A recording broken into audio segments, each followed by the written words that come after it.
let's talk about the economic effects. I mean, one of the things that the country seemed to really be worried about in the last election was inflation. And no matter how you slice it, it does seem that tariffs would have an inflationary impact, at least as a first order effect.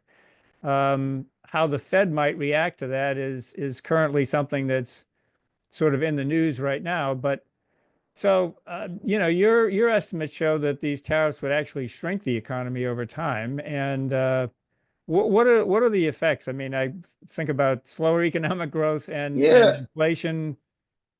right. So we have, I think we have a more nuanced take on this question than some other groups. And I'll start with just saying that I am more concerned about the recessionary impact than the inflationary impact, and I'll explain why. So, in general, and Scott Bessent actually said something to this effect in his confirmation hearing, and he was correct to say this because he was asked directly this question: won't the tariffs increase inflation? And he said no, and the reasoning is sensible and informed by economic theory and experience going all the way back to Milton Friedman in the 1970s. And the idea is that the tariffs really affect relative prices, not necessarily the overall price level. And the way to think about this is that if I have to pay more for goods that use tariff inputs, those goods are going to be, so they're going to be priced higher, right? That means that if I'm paying more for those goods, that's less money I have to spend elsewhere in the economy, say like the services sector, which is a very large share of the economy. If that's the case, that means that prices rise in, say, the consumption sector, but they fall elsewhere in the economy. And on net, there's no overall change in inflation. Now, if the Fed observing that economic growth is starting to slow because of the tariffs, decides to lower interest rates and expand the money supply because they fear an oncoming recession, that would have an inflationary impact. So the short answer is that the effect on inflation really depends on the Federal Reserve response.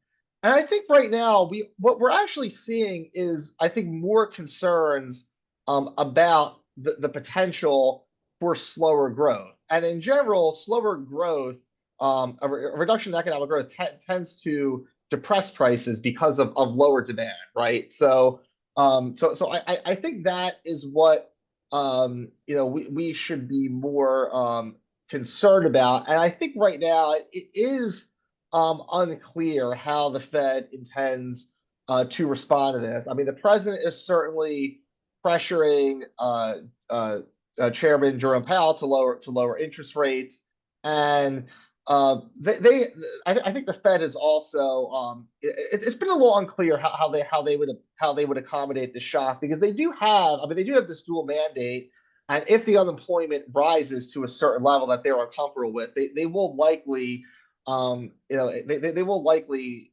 aim to lower interest rates, but that could have, as I noted, other effects such as generating inflation. And again, we saw the same experience in the 1970s. We had the oil crisis, these large oil shocks, which were slowing economic growth, and the Fed sought to accommodate that. And then, as a result, we ended up with the great stagflation of the 1970s. So I think we have to be I think the Fed has to be very careful about how it responds to this kind of supply shock because we know that when the Federal Reserve accommodates supply shocks, that does tend to generate inflation. Yeah, and it's that uncertainty seems to be the dominant factor right now. And the markets have not reacted favorably Right. to this major tariff initiative.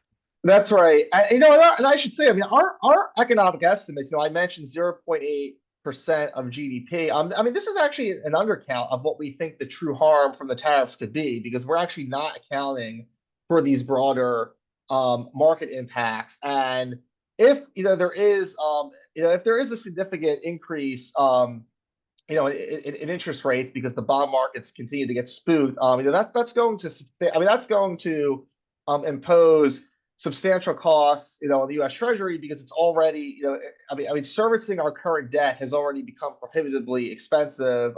Just the interest costs alone, I believe, are higher than the entire defense budget, and I think they're on track at the end of the decade to be higher than the entire discretionary budget. So yeah, I mean, we are, we're really teetering on the edge of a larger fiscal crisis, even beyond the short run market impacts that we're already seeing.